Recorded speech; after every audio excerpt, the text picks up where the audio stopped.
بسم اللہ الرحمن الرحیم۔ ظالم را حکایت کنند کے ہیزم درویشاں خریدے بحیف و تونگراں را دادے بطرح۔ ایک ظالم کا قصہ بیان کرتے ہیں کہ وہ فقیروں کی لکڑیاں ظلم کے ساتھ خریدتا اور مالداروں کے ہاتھ نفع لے کر بیچتا۔ تو ہیزم کا معنی ہے لکڑی یا لکڑی کا گٹھر، اور حیف کا معنی ہے ظلم و ستم، اور تونگراں یہ تونگر کی جمع ہے۔ تونگر کا معنی مالدار ہے۔ دادے یہ دادن سے فعل ماضی تمنائی ہے، اور طرح کا معنی ہے کوئی چیز کسی کے ہاتھ دام بڑھا کر زبردستی بیچنا۔ سمجھ میں آیا نا؟ تو یہاں نفع کے لفظ سے ہم اس کا ترجمہ کریں گے۔ تو اب ترجمہ پورے جملے کا یہ ہو جائے گا کہ ایک ظالم کا قصہ بیان کرتے ہیں کہ فقیروں کی لکڑیاں وہ ظلم کے ساتھ خریدتا اور مالداروں کو وہ نفع کے ساتھ دیتا۔ صاحب دل برو گزر کرد وہ گفت، ایک اہل دل کا اس پر گزر ہوا۔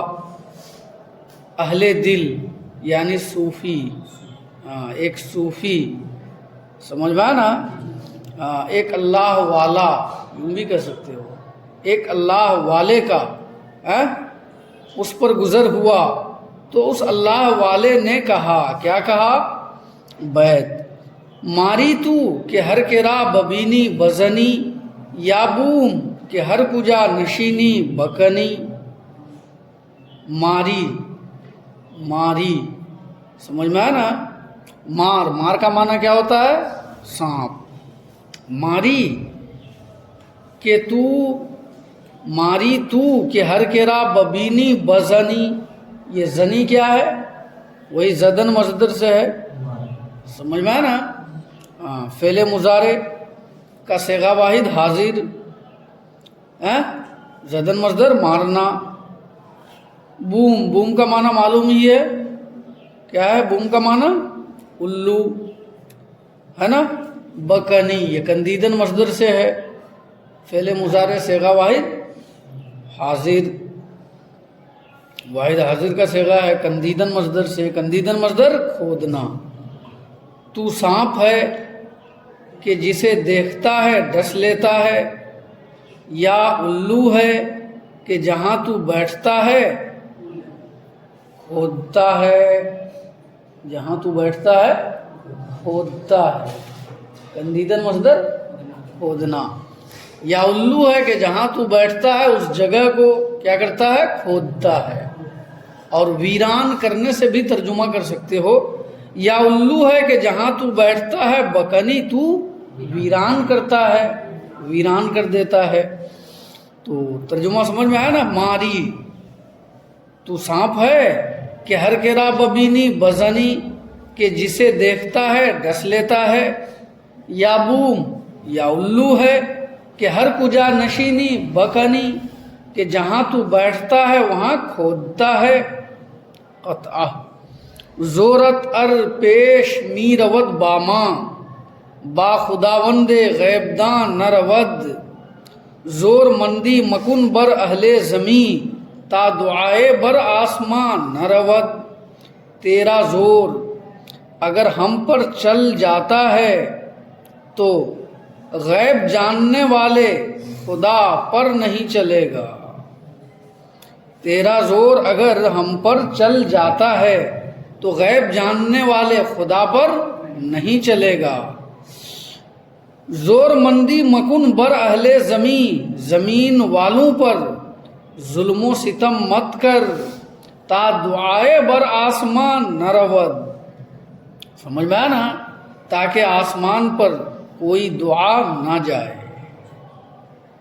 تو زور کا معنی جانتے ہی ہو، ہے نا؟ پہلے مصرے میں جو الفاظ ہیں سب کے معنی تمہیں معلوم ہی ہیں۔ نارود کس مصدر سے ہے؟ رفتن مصدر سے ہے، رفتن مصدر جانا۔ نارود سمجھ میں آیا نا؟ کون سا فعل ہے؟ فعل مضارع۔ ترجمہ کیا ہوا؟ زورت ارپیش می رود باما، تیرا زور اگر ہم پر چل جاتا ہے، با خداوند غیب دان نہ رود، تو غیب جاننے والے خدا پر نہیں چلے گا۔ زور مندی مکن بر اہل زمین، تو زمین والوں پر زور مندی مکن، ظلم و ستم مت کر یا زبردستی مت کر، ظلم و ستم مت کر یا زبردستی مت کر، تا دعائے بر آسمان نہ رود، تاکہ آسمان پر کوئی دعا نہ جائے، تاکہ آسمان پر کوئی دعا نہ جائے۔ کیا مطلب؟ یعنی تاکہ، سمجھ میں آیا نا، کسی کی بد دعا آسمان پر نہ جائے، کوئی بد دعا نہ کرے، کسی پر ظلم نہ کر، تاکہ، سمجھ میں آیا نا، کسی کی بد دعا نہ پہنچے۔ ظالم عزیز سخن برنجید، ظالم اس بات سے رنجیدہ ہوا، وہ روئے از نصیحت او درہم کشید، اور اس کی نصیحت سے چہرہ پھیر لیا، وہ بدو التفات نہ کر اور اس کی طرف توجہ نہیں کی۔ یعنی وہ ظالم جو ایسا کرتا تھا، اصل میں وہ کوئی حاکم تھا، کوئی بادشاہ تھا، نہیں سمجھے، وہ ظالم، تو اس کو جب یہ نصیحت کی گئی، سمجھ میں آیا نا، تو نصیحت کیا کی گئی، بلکہ وہ صوفی جو تھا، اہل اللہ والا، اس نے اس کو دیکھ کر یہ باتیں کہیں تاکہ عبرت پکڑے، سمجھ میں آیا نا، لیکن ظالم نے ان باتوں پر کوئی توجہ نہیں دی اور اس کی ان نصیحت والی باتوں سے چہرہ پھیر لیا۔ تا شب آتش مطبخ در انبار ہیزم افتاد، یہاں تک کہ ایک رات لکڑیوں کے گٹھر میں مطبخ کی آگ افتاد،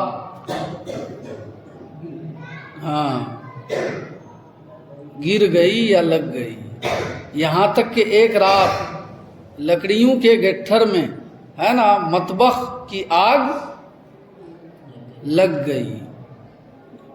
وہ سائر املاکش بسوخت، اور اس کے تمام جائیداد جل گئے، اس کی ساری ملکیت جل گئی، یہاں تک کہ ایک رات مطبخ سے لکڑیوں کے گٹھر میں آگ لگ گئی، وہ سائر املاکش بسوخت، اور اس کی ساری ملکیت جل گئی، سمجھ میں آیا نا۔ وہ از بسترے نرمش برخاکسترے گرمش نشاند، اور اس کو نرم بستر سے گرم راکھ پر لا بٹھائی، وہ آگ اس کو نرم بستر سے گرم راکھ پر لا بٹھائی، سمجھ میں آیا نا۔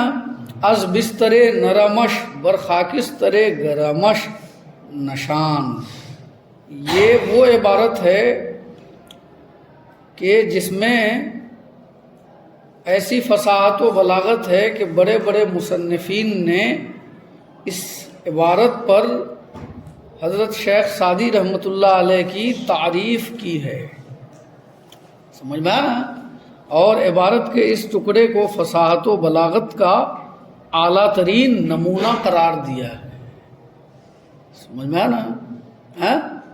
بعض نے لکھا ہے اس کی تعریف میں اور کہا ہے کہ میری تمام تصنیفات اگر ایک طرف رکھی جائیں اور شیخ سعدی کا یہ جملہ دوسری طرف رکھا جائے اور دونوں کا موازنہ کیا جائے تو میری تمام تصنیفات پر، سمجھ میں آیا نا، شیخ سعدی کا یہ جملہ بھاری پڑ جائے، یعنی فصاحت و بلاغت کے لحاظ سے۔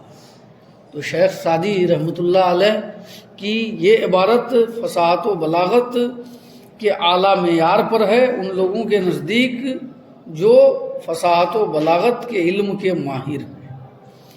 اتفاقاً ہما شخص بروے بگذشت، اتفاق سے وہی شخص اس پر گزرا، دیدش اس کو دیکھا کہ با یاراں ہمی گفت، کہ دوستوں کے ساتھ کہتا تھا، دوستوں سے کہتا تھا، کیا کہتا تھا؟ ندانم کے این آتش از کجا در سرائے من افتاد، میں نہیں جانتا ہوں کہ یہ آگ کہاں سے میرے گھر میں لگی۔ گفت اس نے کہا از دود دل درویشاں، فقیروں کے دل کے دھوئیں سے، اتفاق سے وہی فقیر، سمجھ میں آنا؟ ایک دن اس کے گھر میں آگ لگنے کے بعد اس کے قریب سے گزرا تو دیکھا کہ وہ اپنے دوستوں کے ساتھ بیٹھ کر باتیں کر رہا ہے اور کہہ رہا مجھے نہیں معلوم کہ کہاں سے میرے گھر میں آگ لگی۔ انہوں نے موقع پایا اور کہا از دود دل درویش، فقیروں کے دل کے دھوئیں سے، یعنی فقیروں کے دل کی آہ سے، سمجھ میں آنا؟ یعنی مظلوموں کے دل کی آہ سے یہ آگ تمہارے گھر میں لگی۔ سمجھ میں آنا؟ کہہ رہے ہو کہ مجھے نہیں معلوم، کیوں نہیں معلوم؟ تم تو لوگوں پر ظلم کرتے ہو، سمجھ میں آنا؟ تم کو سمجھ لینا چاہیے کہ یہ آگ جو ہے فقیروں کے دل کے دھوئیں سے، یعنی ان کی بد دعا کے اثر سے میرے گھر میں لگی ہے، سبب تو ظاہر ہے۔ تو ترجمہ سمجھ میں آ گیا نا؟ درہم کشید کا معنی معلوم ہی ہے، انبار ہیزم، انبار ہیزم کا معنی لکڑیوں کا گٹھر ہے نا۔ سائر املاکش، سائر کا معنی ہوتا ہے تمام، اور املاک یہ ملک کی جمع ہے، سائر املاکش اس کی ساری ملکیت۔ سوختن مصدر سے سوختن مصدر جلنا جلانا، سمجھ میں آنا؟ خاکستر، خاکستر کا معنی راکھ، سمجھ میں آنا؟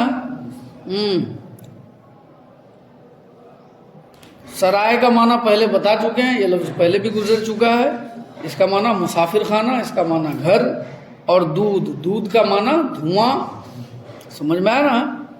اور ظالم عزیز سخن برنجید، ظالم اس بات سے رنجیدہ ہوا، وہ روے از نصیحت او درہم کشید، اور چہرہ اس کی نصیحت سے پھیر لیا، وہ بدو التفات نہ کر اور اس کی جانب توجہ نہیں کی۔